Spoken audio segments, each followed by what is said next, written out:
حضرت عثمان غنی کی شہادت کے بعد حضرت علی رضی اللہ تعالی عنہ کی خلافت کے آغاز سے ہی مسلمانوں میں جو خانہ جنگی پیدا ہو گئی،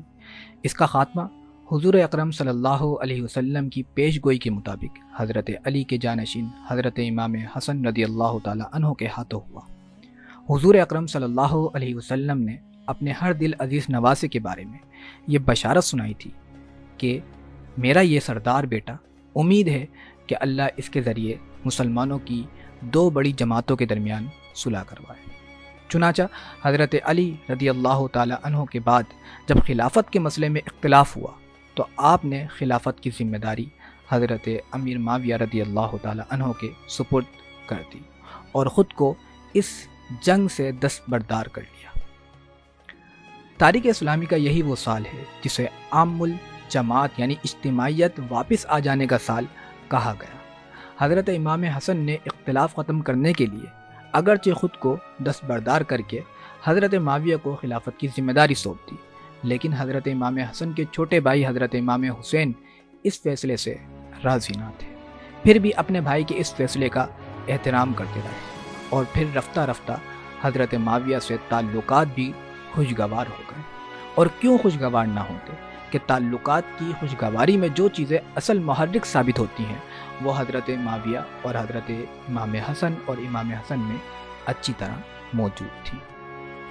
مصالحت اور خوشگواری کی یہ فضا مسلسل چلتی رہی اور ہر طرف فتوحات کا جو سلسلہ خلافت عمری اور خلافت عثمانی میں شاندار طریقے پر چل رہا تھا،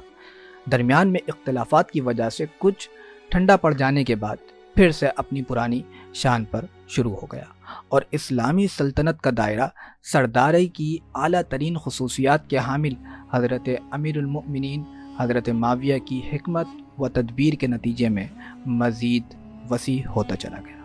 اور مسلمان اپنے اس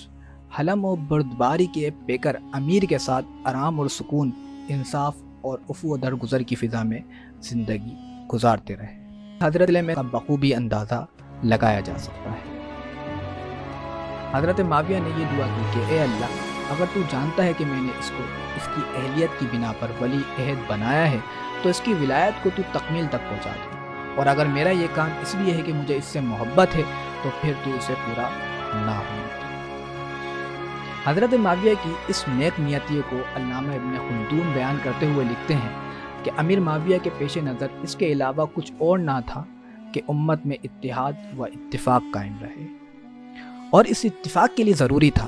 کہ ایک ایسا خلیفہ لایا جائے جو سب کو جوڑ کر رکھ سکے، اور حضرت امیر معاویہ کے نزدیک یہ کام صرف یزید ہی کی ولی عہد بنانے پر ہو سکتا تھا، کیونکہ یزید بنو امیہ میں سے تھا اور بنو امیہ اس وقت اپنے علاوہ کسی اور کی خلافت پر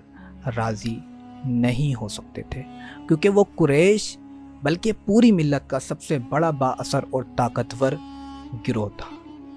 اور انہی نزاکتوں کی وجہ سے امیر معاویہ نے یزید کو ولی عہدی کے لیے ان حضرات پر ترجیح دی جو اس کے زیادہ مستحق سمجھے جاتے تھے، اور افضل کو چھوڑ کر غیر افضل کو اختیار کیا گیا تاکہ امت میں جمعیت اور اتفاق باقی رہے۔ ابن سبا یہودیوں کی منافقانہ ریشہ داوانیوں سے ایسے عناصر وہاں پیدا ہو گئے تھے جنہیں مرکز خلافت کے خلاف جنگ آرائی اسلام کی خدمت نظر آ رہی تھی۔